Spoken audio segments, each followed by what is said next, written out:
अयोध्या तनाज़ी की supreme court में 30वें रोज की समाअत मुकम्मल हुई। मुस्लिम फिरीक के वकील राजीव धवन ने आज फिर दोहराया कि 1949 में पता चला कि गर्भगृह में भगवान का नुज़ूल हुआ, लेकिन इससे पहले वहां मूर्ति नहीं थी। उन्होंने हिंदू फिरीक के गवाह की गवाही पढ़ते हुए कहा कि लोग राम चबूतरे के करीब लगी रेलिंग की तरफ जाते थे। मूर्ति गर्भगृह में कैसे गई, इस बारे में उसको मालूमात नहीं है। राजीव धवन की दलीलें आज खत्म हो गई। इनके बाद जफरयाब जिलानी ने दलाइल पेश करना शुरू किए। जफरयाब जिलानी ने 1886 के डिस्ट्रिक्ट कोर्ट के हुक्म की बिना पर कहा कि राम चबूतरा ही भगवान राम का जन्म स्थान है।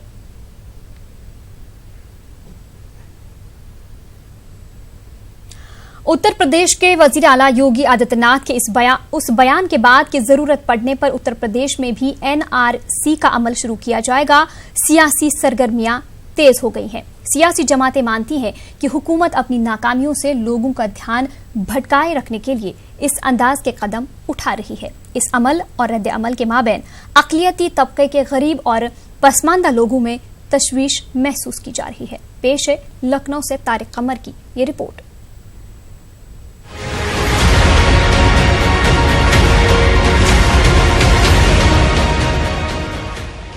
आसाम में NRC के जो नतायज सामने आए हैं, उनको लेकर यह कयास आराइयां की जा रही थी कि ये अमल अब रोक दिया जाएगा, लेकिन बरसरे इक़्तिदार जमात के अपने अग़राज़ व मक़ासिद और मंसूबे हैं।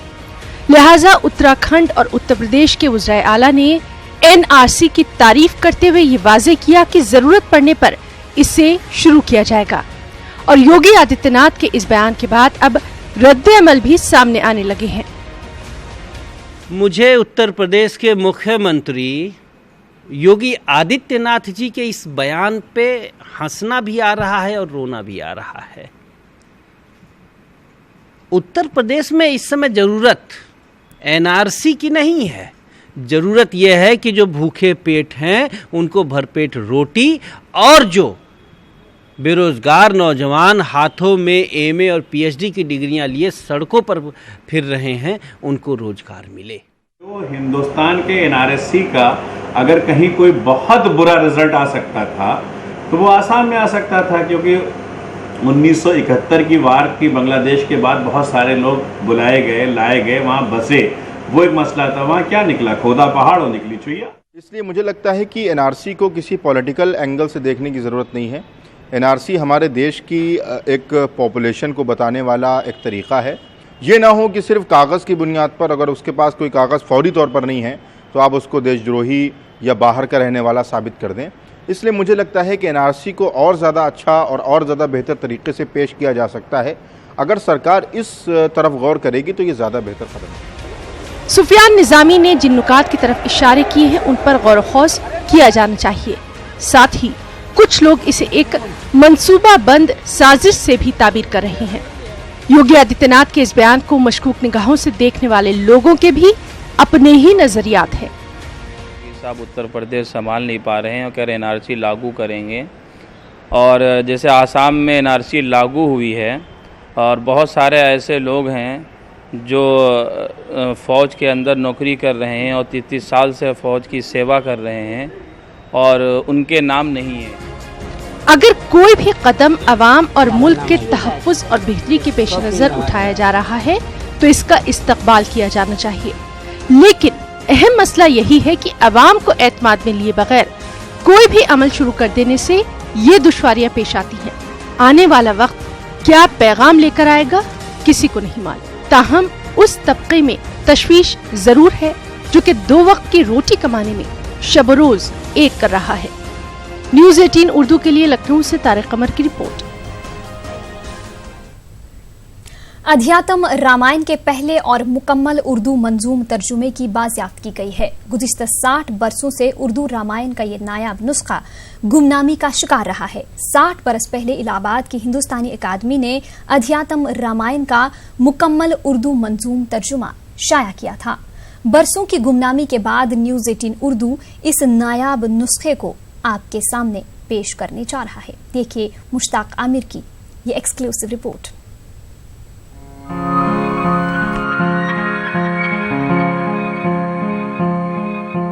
तकरीबन एक सदी पहले कायम होने वाली इलाहाबाद की हिंदुस्तानी अकादमी ने किसी जमाने में उर्दू की बेहतरीन और नायाब किताबें शाये की थीं। सन 1958 में हिंदुस्तानी अकादमी ने 12वीं सदी ईस्वी की तसनीफ अध्यात्म रामायण का मुकम्मल उर्दू तर्जुमा शाये किया था। अध्यात्म रामायण की एक खूबी ये भी थी कि उर्दू में रामायण का पहला और मुकम्मल मंजूम तर्जुमा था, लेकिन वक्त के साथ साथ रामायण का उर्दू तर्जुमा भी गुमनामी का शिकार हो गया। उसकी एक वजह यह भी रही कि उर्दू में अध्यात्म रामायण का दूसरा एडिशन कभी शाये नहीं किया जा सका। खुद अकादमी के जिम्मेदारान को नहीं मालूम कि उनके इदारे में इल्म का ये नायाब गौहर पोशीदा है।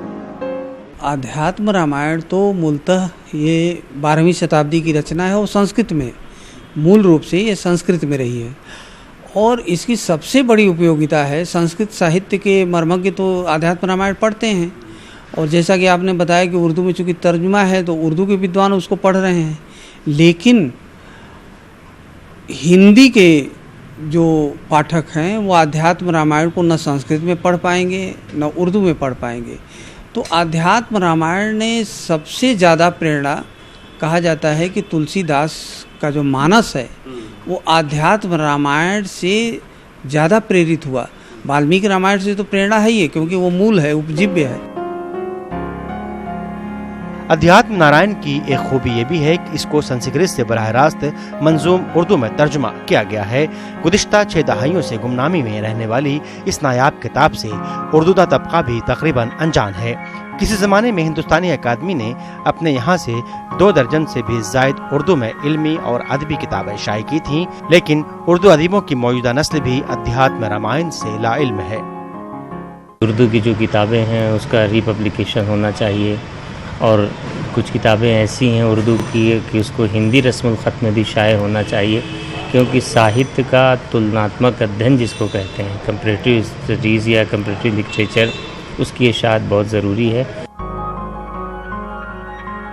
हिंदुस्तानी अकादमी के जिम्मेदारान के इल्म में आने के बाद अध्यात्म नारायण की असर नौ इशाअत की बात कही जा रही है।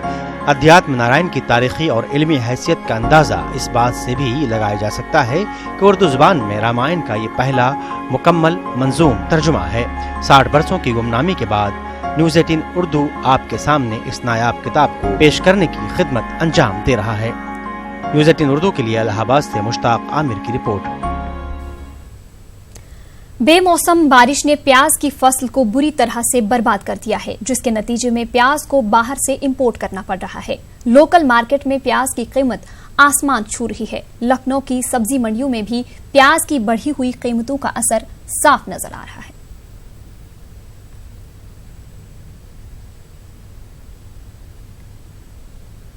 शोभा कॉमर्स अलीगढ़ मुस्लिम यूनिवर्सिटी के ज़ेर एहतमाम हिंदुस्तान में सयाहत के शोबे के लिए दरकार हुनर और रुझानात के मौजू पर हफ्त रोज़ा वर्कशॉप का इनकाद किया गया, जिसमें vice chancellor professor Tariq Mansoor ने AMU में सयाहत का अलहदा शोबा कायम किए जाने का ऐलान किया। इनका कहना था कि AMU में सयाहत का अलग शोबा कायम होना वक्त का तकाजा है, क्योंकि सयाहत में रोजगार के काफ़ी मौके मौजूद हैं। यूनिवर्सिटी में हुए इस ऐलान से तलबा और तालिबात में खुशी की लहर है। इनका कहना है कि ये ऐलान काफ़ी पहले होना था, लेकिन अब ऐलान हुआ है जो हमारे लिए खुश आइंद है। टूरिज़्म एक बहुत बड़ा और इम्पॉर्टेंट सेक्टर है इंडिया में, बिकॉज़ इंडिया में टूरिज़्म बहुत ज़्यादा बिजनेस लाता है और इकोनॉमी को भी हेल्प करता है इम्प्रूव करने में। तो हमारी यूनिवर्सिटी में ऐसा कोर्स है, ये बहुत हमारे लिए अच्छी बात है और बहुत एम्प्लॉयमेंट भी जनरेट होता है इस सेक्टर से। तो आगे जैसे VC सर ने आज कहा है कि हमारे लिए नया डिपार्टमेंट इस्टेब्लिश कर रहे हैं टूरिज़्म के लिए, तो वो हमारे लिए बहुत खुशी की बात है, क्योंकि हमारे लिए बहुत अपॉर्चुनिटीज़ ओपन होंगी खाली टूरिज़्म के बच्चों के लिए और टूरिज़्म सेक्टर के लिए इंडिया में। वेरी इंपॉर्टेंट, आजकल तो बहुत ज़रूरत है इस चीज़ की। इनफैक्ट ये बहुत चीज़ पहले हो जानी चाहिए, स्टेप बहुत पहले हमारे अथॉरिटीज़ में बहुत पहले हो जाना चाहिए था। एंड हम बहुत खुश हैं कि वाइस चांसलर सर ने इस चीज़ को अप्रूव करके इसको इम्पोर्टेंस दी है। एंड इंशाल्लाह we look forward to this and हम लोग के लिए बहुत अच्छी बात होगी कि हम उस चीज़ का हिस्सा होंगे और हमारे लिए एक अलग डिपार्टमेंट होगा, हमारे लिए और अपॉर्चुनिटीज़ खुलेंगी, हमारे लिए और कोर्सेज बन जाएंगे हमारे टूरिज़्म उसके लिए। बिकॉज क्योंकि अभी तो सिर्फ हमारे में हमारे सिर्फ एक मास्टर्स का कोर्स है, हमारे लिए बैचलर कोर्सेज और उनकी शुरुआत हो जाएगी, कुछ वोकेशनल कोर्सेज भी शुरू हो जाएंगे। तालीम के लिए मुल्क भर में कोशिशें जारी हैं। लोगों में बेदारी लाई जा रही है, जलसे मुनाकिद किए जा रहे हैं और फाउंडेशन कायम किए जा रहे हैं। लेकिन कानपुर में एक चाय वाले मोहम्मद महबूब मलिक ने तालीमी मैदान में इंतहाई काबिल सताइश कोशिश की है। देखिए ये खास रिपोर्ट। मैंने पीपीएन से हाई स्कूल करा हुआ है और हाई स्कूल मैंने किस परिस्थितियों में करा है, मैं उससे हालात से गुजरा हूँ।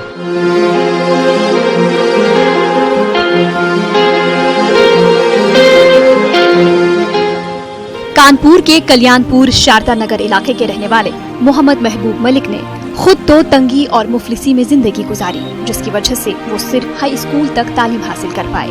लेकिन मुआशरे में तालीम को फरोग देने के लिए उन्होंने गरीब बस्तियों में जाकर बच्चों को मुफ्त पढ़ाना शुरू कर दिया।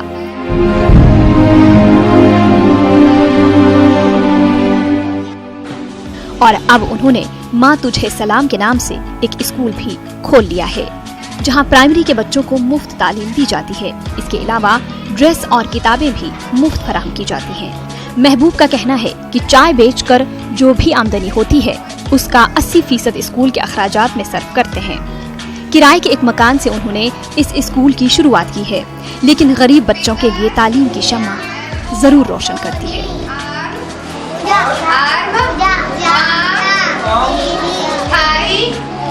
कि मैंने पीपीएन से हाई स्कूल करा हुआ है और हाई स्कूल मैंने किस परिस्थितियों में करा है, मैं उससे हालात से गुजरा हूँ।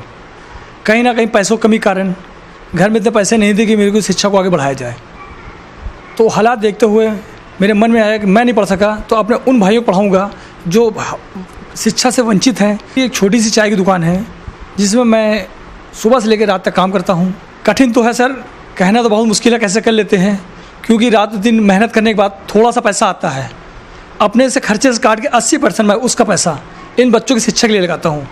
मैं सोचता हूँ अगर कोई पढ़ जाएगा, आगे बढ़ जाएगा, तो कहीं ना कहीं परवरदिगार हमें कहीं ना कहीं ऊपर अल्लाह जन्नत देगा। 1000 रुपये और पढ़ाना हमारा शौक़ भी है और हम आगे चल के वैसे भी टीचर ही बनना चाहते हैं और यहाँ बच्चे हैं, काफ़ी अच्छा लगता है पढ़ाना। कैसा लगता है?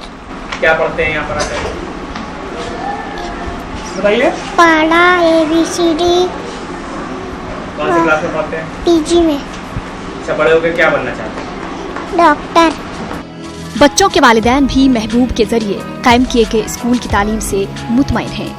वही महबूब का कहना है कि तालीम के लिए सिर्फ ऐलानात करने से कुछ नहीं होगा, बल्कि अमली तौर पर बहुत कुछ करने की जरूरत है।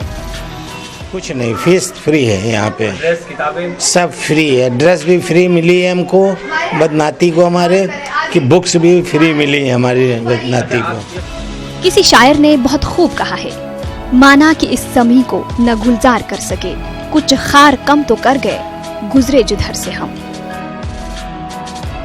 न्यूज़ 18 उर्दू के लिए कानपुर से संदीप स्वेता की रिपोर्ट। वक्फ तरक्याती स्कीम को जमीन पर नाफिज करने के ताल्लुक से बिहार के वजीर आला नीतीश कुमार के ऐलान के बाद वक्फ बोर्ड हरकत में आ गया है।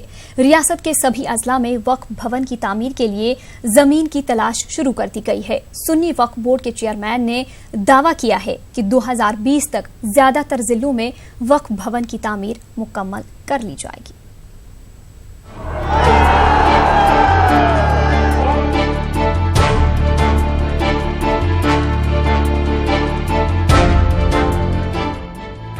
बिहार में एक साल बाद असेंबली का इंतखाब है, लेकिन अक़लियती वोटों को अपनी झोली में करने की सरगर्मियां शुरू हो चुकी हैं और इसके लिए अक़लियती स्कीमों का जाल भी बिछाया जा रहा है। वज़ीर आला वक्फ तरक्याती मंसूबे के जरिए रियासत के मुसलमानों को मुस्बत पैगाम देना चाहते हैं। वक्फ बोर्ड पूरी तरह से इस काम में लग गया है। करीब 10 जिलों में वक्फ की जमीन तलाश करके सुन्नी वक्फ बोर्ड ने महकमे तामीरात को रवाना कर दिया है। वक्फ बोर्ड का दावा है कि 2020 तक ज्यादातर अजला में वक्फ भवन की तामीर का काम मुकम्मल कर लिया जाएगा। हम लोगों ने टोटल 8 का यहाँ से भेजा जा चुका है और जहाँ जहाँ वक्फ की ज़मीन थी उन लोगों के यहाँ भेजा जा चुका है और 4-5 प्रोसेस में है जो विभाग को गया है, वो भी अंडर प्रोसेस है। 2-3 अभी कल भी आया था, उसको भी मैं भेजने जा रहा हूँ कि इस महीने के अंदर हर ज़िले का जो भी डेवलपमेंट का है वो वक्फ भवन का वो भी विभाग को चला जाएगा और इसमें बहुत सारे पैसे हमारे मुख्यमंत्री ने जो अलॉटेड है इसका उनका है कि सारे पैसे वक्फ भवन में जो भी है एक एक वक्फ भवन बनाया जाएगा। वक्फ भवन की तामीर का काम महकमा तामीरात की जानिब से किया जाना है और जमीन वक्फ बोर्ड फराहम करेगा।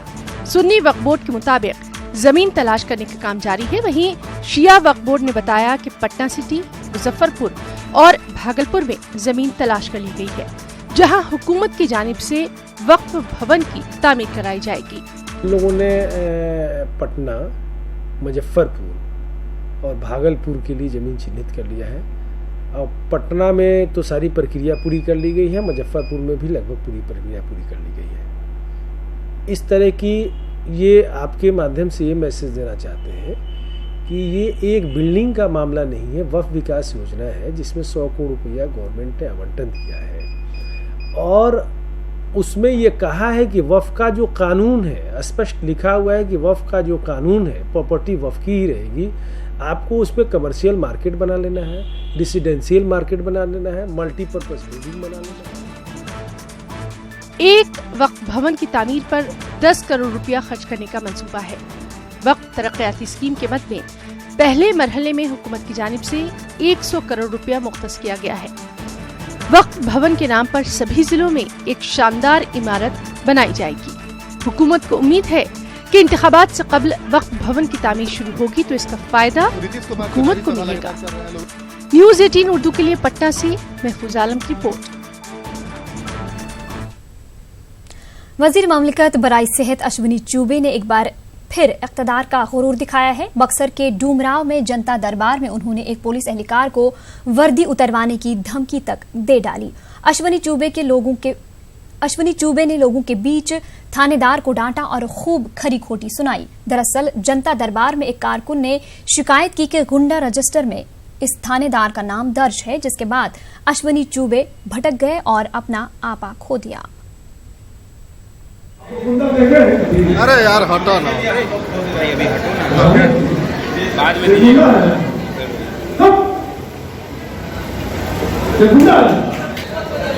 गुंडा दिखाई पड़ रहा है। सब गुंडा का नोटिस दिया आपने इनको, किसने कहा था? किस पदाधिकारी ने कहा था गुंडा का नोटिस? अगर अभी उसी नोटिस के बदले आप पर कार्रवाई शुरू कर देंगे तो कहाँ जाओगे? आपका बंदी उतर सकता है। आप बात समझ रहे हैं? आपका बंदी उतर सकता है।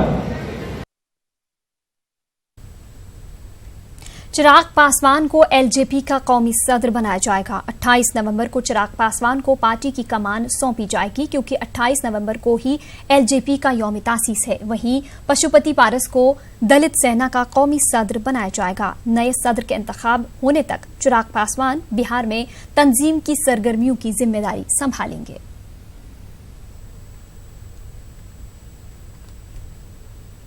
के जो है पशुपति कुमार पारस जी होंगे और बिहार के क्या कहते हैं प्रभारी इंचार्ज जो है वो चिराग पासवान पार्टी के लोक जनशक्ति पार्टी के होंगे।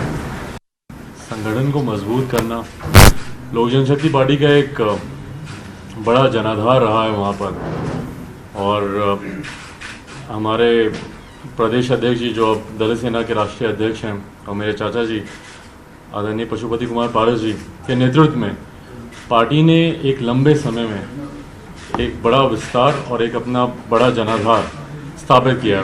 मेरे ऊपर ये एक बहुत बड़ी जिम्मेदारी आती है कि इनके द्वारा किए गए कार्यों को और खूबसूरती से आगे लेकर जाना। इन्होंने एक मील का पत्थर अगर आप बोलें तो इन्होंने खुद उसको एक माइलस्टोन की तरह इन्होंने एक लक्ष्य पहले ही रखा है। अब उसको और खूबसूरती से आगे लेकर जाना, पार्टी को और मजबूत करना, आगे बढ़ाना, यही प्राथमिकता होगी। और मैं उम्मीद करता हूं कि दलित सेना के राष्ट्रीय अध्यक्ष जी और मेरे चाचा जी इनका निरंतर उसमें मार्गदर्शन मुझे मिलता रहेगा, क्योंकि इनका जो अनुभव है उसके बनस्पत मेरा कुछ भी नहीं है। तो निरंतर इनसे मार्गदर्शन लेते हुए, इनसे सीखते हुए, इनसे सुझाव लेते हुए पार्टी को और मजबूत करना ये प्राथमिकता होगी।